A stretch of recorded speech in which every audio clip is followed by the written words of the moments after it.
देख रहे हैं आप, मैं हूं शुभ मिश्रा आपके साथ। चलिए करते हैं बुलेटिन की शुरुआत। और राजधानी रांची से लेकर बोकारो तक अगलगी की दो घटनाओं अफरा तफरी पर आप दो तस्वीरें देख पा रहे होंगे। और पहली तस्वीर है रांची के टाटी सिल्वे की, जहां टाटी सिल्वे इंडस्ट्रियल एरिया में उषा मार्टिन फैक्ट्री में अचानक आग लग गई। फैक्ट्री में वर्क चल रहा था, से निकली चिंगारी ने देखते ही देखते भयानक आग का रूप ले लिया। आग में करोड़ों रुपए के नुकसान होने की 5 गाड़ी ने मशक्कतें पाया। और चलिए एक और दूसरी तस्वीर आपको दिखाते हैं, जो बोकारो के चंदन कियारी की है, जहां शॉर्ट सर्किट से बाइक शोरूम में अगलगी की घटना हुई और आग में 50 की आशंका। रांची के टाटी सिल्वे स्थित उषा मार्टिन में आज एक जबरदस्त आग लगी। कंपनी का एक बिठाया आग लगी है। वेल्डिंग के दरमियान जो चिंगारी होती है वो पेंट और स्प्रिट में गिरने की वजह से ये आग बड़ी तेजी से फैल गई, जिसके बाद पूरे प्लांट को ही अपने चपेट में ले, जिस वजह से जहां प्लांट बैठाने का कार्य किया जा रहा था पूरी तरह से जलकर खाक हो गया। पूरे मामले को लेकर 5 फायर ब्रिगेड उषा मार्टिन में गाड़ियों की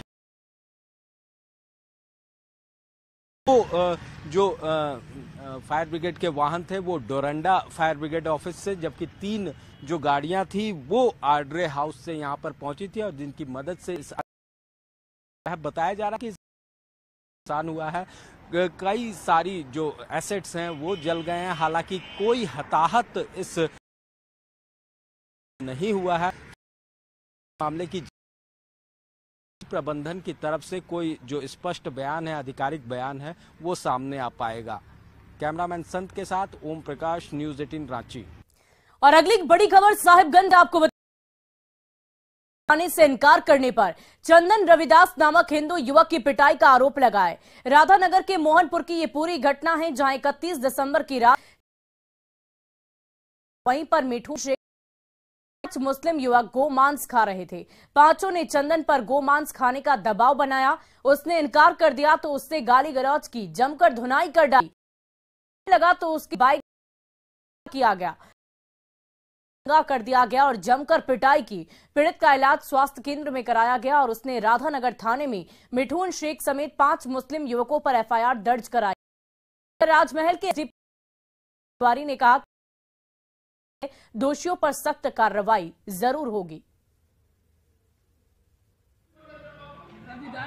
मैं गाय का मीट नहीं खा रहा था। 5 आदमी मुसलमान दारू पी रहा, जबरदस्ती मेरे को मीट खिला रहा था, दारू पिला रहा था। नहीं खाया, इसीलिए जबरदस्ती मेरे को मारा।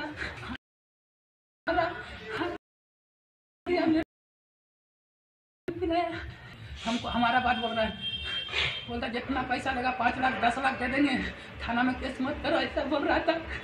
हमारा मेरा घर में रख के गया। ठीक। गोमांस खाने का आरोप लगाने का इसके द्वारा थाना में कांड की सत्यता के बारे में पता किया जा रहा है। प्राय देखा जाता है कि हर घटना, जैसे मारपीट की घटना में इस तरह के आरोप लगा दिए जाते हैं, लेकिन सच्चाई कुछ और रहती है। तो उनके द्वारा लगाए गए आरोप पर गहराई से छानबीन की जा रही है और यदि सत्य तो ऊपर कठोर। वहीं धनबाद के सोनारडी ओपी क्षेत्र के निमतल्ला श्रमिक आवास में कुछ युवकों ने छेड़खानी करते हुए फायरिंग और बमबाजी की। इस दौरान युवक एक बम और कारतूस आवास के आंगन में छोड़कर भाग निकले। घटना की लिखित सूचना देने के बावजूद जांच करने घटनास्थल पर पुलिस नहीं पहुंची। वहीं घटना से कोल कर्मी में है। सुबह परिवार हमारे झाड़ू लगाने के लिए निकली थी। उसी टाइम में हीरालाल सिंह है वो और 5-6 आदमी लेकर के आया और गाली गुलज करते हुए घुस रहा था घर में और परिवार साथ में छेड़खानी उनखानी की। फिर भागते भागते देखे कि वो लोग फायरिंग करते हुए भी देखते गिरा हुआ। कल रात में भी घटना हुआ था, इसके कारण अभी तक प्रशासन नहीं आया। रात में भी लिखित दिए है, अभी भी लिख के दिए 6 बजे भोर में, लेकिन अभी तक प्रशासन नहीं आया है। वहीं पलामू की 100 से ज्यादा गांव में आदमखोर तेंदुए ने दहशत फैला रखी है। उसे दबोचने के लिए 6 पिंजरे लगाए गए हैं। 50 ट्रैप और ड्रोन से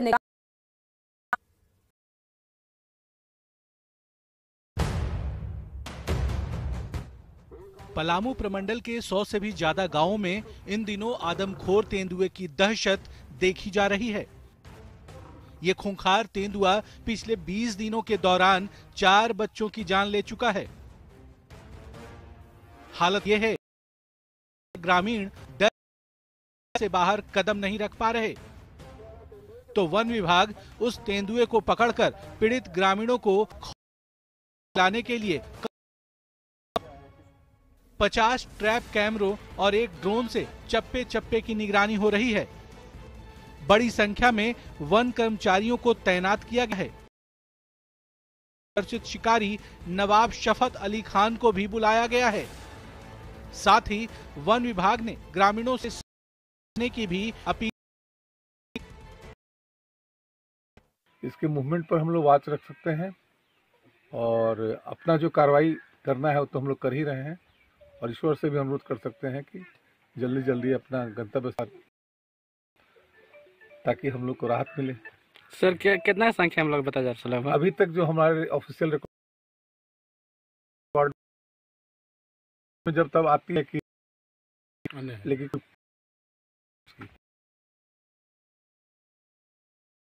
गांव में आतंक मचा रहे आदमखोर तेंदुए को दबोचने के लिए वन विभाग ने 6 जगहों पर 6 पिंजरे तैनात किए हैं। गांव-गांव में लगाए गए ट्रैक कैमरों से पैनी नजर रखी जा रही है, पर पिछले 2 दिन से तेंदुए की कोई गतिविधि नहीं दिखी है।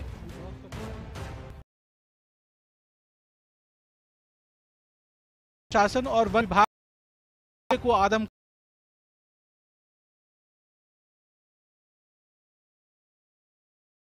नहीं हुआ है। ऐसे में वन विभाग की ओर से जागरूकता अभियान जोर शोर से चल रहा है कि बच्चे और महिलाएं तेंदुए के हमले का ज्यादा शिकार होते हैं, अतः महिलाएं घर से बाहर समूह में निकले और बच्चों को अकेले न छोड़े। सुबह या शाम का समय तेंदुआ के लिए चरम गतिविधि का समय होता है, अतः सुबह या शाम के समय घर से बाहर 4 किसी जंगली जानवर को देखने पर उसका पीछा न करें या उसके पास जाने की कोशिश न करें। मवेशियों को जंगली के पास चारागाह में ले जाने समय कम से कम 4-5 वयस्क व्यक्तियों के समूह में जाएं। पलामू और गढ़वा के गांव में खुलेआम घूम रहे आदमखोर तेंदुए ने सांसद में डाल तेंदुए को जल्द पिंजरे में डालने का दावा किया है। नीलकमल, न्यूज 18 पलामू। और गिरिडीह में समेत शिखर जी को लेकर जैन समाज का गुस्सा भड़कता ही जा रहा है। झारखंड ही नहीं बल्कि देश भर में विरोध प्रदर्शन का सिलसिला तेज होता जा रहा है।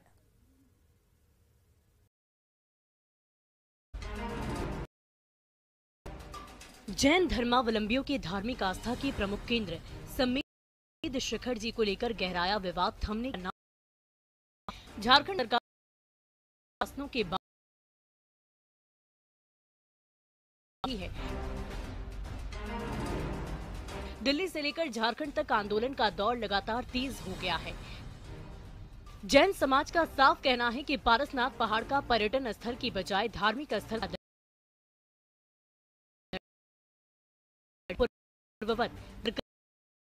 तब तक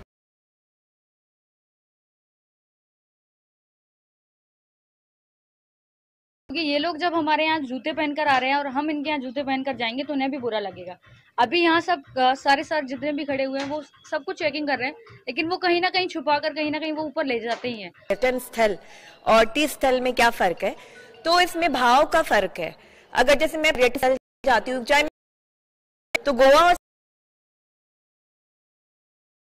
भाव है मौज मस्ती करने का, वहां हमारा ये भाव ही नहीं है। मैं भी गोवा जाती हूँ, पर मैं जब तीर्थ स्थान जाती हूँ समेत शिखर जी, तो मेरे वो भाव नहीं रहते हैं। समेत शिखर को जब से पर्यटन स्थल का दर्जा देने की खबर फैली है, तब से गुजरात और राजस्थान से लेकर दिल्ली और झारखंड में विरोध प्रदर्शन का सिलसिला तेज हो गया है। फैसले के खिलाफ जा रहा है। हर तरफ जोरदार नारेबाजी हो रही है। झारखंड सरकार ने भी संमेद शिखर को पवित्रता बरकरार रखने का आश्वासन दिया है, पर इस आश्वासन के बावजूद जैन समाज सड़क पर उतर आया है। हम यही चाहते हैं कि हमारा शाश्वत तीर्थ सुरक्षित, अन्य लोगों को न जाने दिया जाए, क्योंकि जूता चप्पल दुनिया भर के सामान लेके जाते हैं, खाते हैं, चाहे जहाँ महकते हैं, इसमें हम लोगों को भी परेशानी है। और सर यहाँ का जो लोगों का आना जाना है, वो जूते पहनकर आना जाना, अशुद्धि फैलना, वो चीज़ें सही नहीं है। ये धार्मिक स्थल है, इसको पर्यटक स्थल ना बनाया जाए, वही ज़्यादा बेटर है। समाज का गुस्सा भड़कता जा रहा है तो दूसरी ओर गिरिडीह पुलिस की ओर से सम्मेद जी शिखर पर सुरक्षा व्यवस्था बढ़ा दी गई है। एजाज अहमद, न्यूज़ 18, गिरिडीह। वहीं गिरिडीह की सम्मेद शिखर को लेकर सियासत भी गर्माते ही जा रही है। बीजेपी से लेकर वीएचपी ने सरकार पर निशाना साधा है तो प्रदेश कांग्रेस अध्यक्ष राजेश ठाकुर और झारखंड के मंत्री आलमगीर आलम ने इसका ठीकरा बीजेपी और केंद्र सरकार पर फोड़ दिया है। लोगों का आस्था से जुड़ा हुआ विषय है, इसलिए किसी प्रकार का निर्णय लेने से पहले राज्य सरकार को लोगों के भावना से अवगत होना चाहिए, उसके बाद इस प्रकार की कार्रवाई करनी चाहिए। स्वाभाविक है कि लोगों का वहाँ पर आना जाना, चाहे धार्मिक भाव से लोग जुड़ा हुआ रिश्ता है, उसको पर्यटक स्थल बनाने से निश्चित रूप से जो लोग नहीं चाहते वो सब काम होंगे। और तीर्थराज सम्मेद शिखर इनकी पवित्रता की और उसको बनाए रखने के बारे में जैन से हम सहमत। विश्व हिंदू परिषद का तो स्पष्ट मत रहा है कि पर्यटन स्थल और तीर्थ स्थल इनकी प्रकृति अलग अलग होती है। तीर्थों का विकास पर्यटन स्थल के रूप में हो सकता। हमने तो यहाँ तक मांग की है कि देश भर के तीर्थ स्थलों की पवित्रता बनाए रखने के लिए, उनकी संस्कार क्षमता बनाए रखने के लिए भारत सरकार को और राज्य सरकारों को तीर्थाटन का अलग मंत्रालय बनाना चाहिए और प्रत्येक तीर्थ स्थल का विकास, वहाँ की आस्था, वहाँ की परंपरा, वहाँ की प्रकृति और श्रद्धालुओं की सहमति के आधार पर किया जाना चाहिए। पिछली सरकार आई, भारतीय जनता पार्टी की सरकार आई, तो उसने ये एक नई कवायद शुरू की कि तमाम जो धार्मिक स्थल है उसको पर्यटन स्थल बना दिया जाए, या यूं कहिए कि उससे कमाई की जाए। उसमें कहीं ना कहीं राज्य सरकार से जब कोई मंतव्य मांगा जाता है तो उस पर एक सम्यक विचार होना चाहिए था, शायद वो नहीं हो पाया, जिसके कारण आज ये परिस्थिति बनी है। भारत सरकार ने इसका लागू किया है और निश्चित तौर पर लगता है कि एक समुदाय की भावना से खिलवाड़ नहीं होनी चाहिए, और जो लोग बड़े हिंसा के पुजारी है, और वो लोग मछली नहीं खाते हैं, और चाहिए उनको भी उसको सहूलियत मिले। और इसको, इस देश जो है सेकुलर का देश है, धर्मनिरपेक्ष देश है, उसकी भावना को कदर करते हुए चाहिए सेंट्रल को इसको उज्ज्वल करना। वहीं झारखंड प्रदेश कांग्रेस ने हेमंत सरकार से नियोजन नीति पर 1 महीने के अंदर फैसला लेने की मांग की है। पार्टी के प्रदेश अध्यक्ष राजेश ठाकुर ने रांची में कहा कि बेरोजगारों को रोजगार मिले और इसके लिए कांग्रेस बेहद गंभीर है, इसलिए हेमंत कैबिनेट की जब भी अगली मीटिंग होगी उसमें कांग्रेस कोटे के मंत्री नियोजन नीति पर सवाल जरूर उठाएंगे। देने का सवाल है, उस पर भी महीने भर के अंदर सरकार निर्णय ले, उसके लिए हम लोग सरकार से कहेंगे। और ये कतई नहीं हो सकता कि हमारे राज्य के युवा छले जाएं और हम चुपचाप बैठे रहें, ये कतई नहीं होगा। इस पर सरकार को गंभीर होना पड़ेगा। हमने अपने मंत्री महोदय से भी कहा है, तमाम मंत्रीगण से कहेंगे कि कैबिनेट की जब भी बैठक हो सबसे पहले इस पर निर्णय हो कि नियोजन नीति क्या होनी चाहिए, कैसे लोगों को रोजगार मिलेगा। और पलामू पहुंचे धनबाद के सांसद पीएन सिंह ने हेमंत सरकार पर निशाना साधा है। उन्होंने कहा कि हेमंत सरकार के 3 साल में कोई उपलब्धि नहीं है और इस दौरान सिर्फ लूट, भ्रष्टाचार, दलित और महिला उत्पीड़न की घटनाएं घटी है। दलित आदिवासी विरोधी सरकार, तुष्टीकरण की सरकार, महिला उत्पीड़न करने वाली सरकार, खनिज संसाधनों की लूट कराने वाली सरकार, विधि व्यवस्था को चौपट करने वाली सरकार रही। वहीं राजमहल के बीजेपी विधायक अनंत ओझा ने कहा है कि हेमंत सोरेन सरकार के 3 साल में सिर्फ भ्रष्टाचार को बढ़ावा मिला है और इस सरकार ने नौजवान, किसान, मजदूर सभी परेशान है। सरकार हर मामले में विफल रही है। बीजेपी विधायक ने देवघर में एक प्रेस वार्ता का आयोजन किया था। जिस प्रकार से यूपीए शासन के 3 वर्षों के कार्यकाल को हम देखें तो इस सरकार में नौजवान, मजदूर, किसान, महिलाएं सभी की स्थिति त्राहिमाम है। सत्ता संरक्षण में जो भ्रष्टाचार की नींव रखी गई है, यह आज समाचार पत्रों के सुर्खियों में है। वहीं सीएम हेमंत सोरेन रामगढ़ के रजरप्पा मंदिर पहुंचे। परिवार पहुंचे सीएम हेमंत सोरेन को यहां पर गार्ड ऑफ ऑनर दिया गया और इसके बाद सीएम हेमंत सोरेन ने रजरप्पा के प्रसिद्ध सिद्धपीठ मां छिन्नमस्तिके मंदिर में पूजा अर्चना की। आपको बता दें कि रामगढ़ सीएम हेमंत सोरेन का गृह जिला भी है और रामगढ़ जिला के गोला प्रखंड में नेमरा गांव में उनका पैतृक आवास है।